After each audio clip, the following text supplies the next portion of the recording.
Ikulu ya Tanzania inatetemeka baada ya Boniface Mwangi kufichua unyama wa kushtua aliotendewa akiwa mikononi wa maafisa usalama wa nchi hiyo wakati walienda kusimama kidete pamoja na kiongozi wa upinzani wa nchi hiyo Tundu Lissu.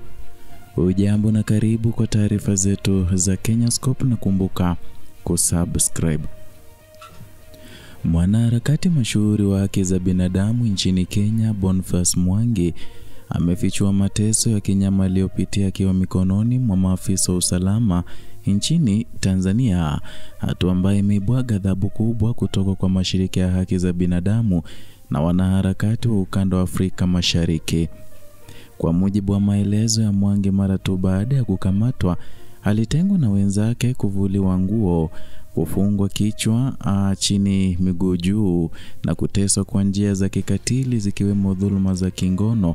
Akiwa katika hali ya uchi na udhalilishaji wa hali ya juu, alifanyia unyanyasaji huo huku muziki wa Injili ukipigwa kwa sauti ya juu ili kuficha kilio chake cha kufuta ushahidi wa mateso aliyoyapitia.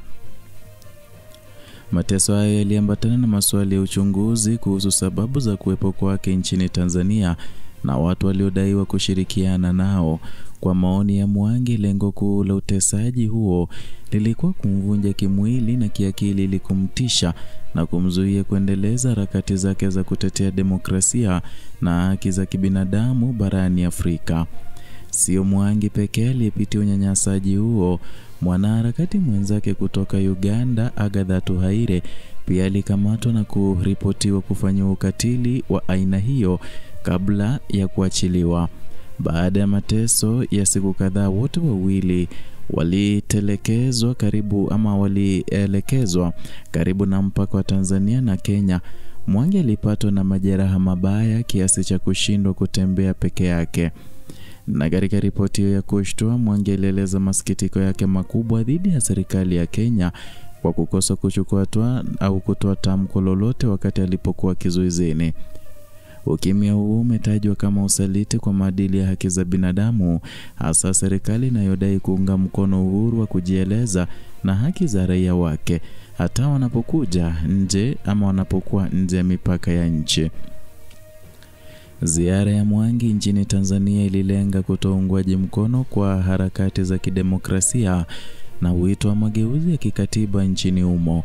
Wakenya wengine waliokuwa sehemu ya msafara huo walifurushwa haraka kabla ya kukamatwa, hatua iliyowaepusha na mateso. Matukio haya yamezusha taharuki kubwa kuhusu usalama wa wanaharakati wa haki za binadamu wanaovuka mipaka kusaidia harakati za kijamii na kisiasa. Mashirika ya kimataifa ya haki za binadamu sasa yanaitaka Tanzania na Kenya kuwajibika kwa kushindwa kulinda maisha ya mtu wa raia wanaotetea haki za binadamu. Shinikizo linaloongezeka kwa Jumuiya ya Afrika Mashariki kuhakikisha kuwa wanaharakati hawabaguliwi wala kunyanyaswa na msingi ya utaifa wao, bali wapewe ulinzi na heshima kama walinzi wa demokrasia na utawala wa sheria.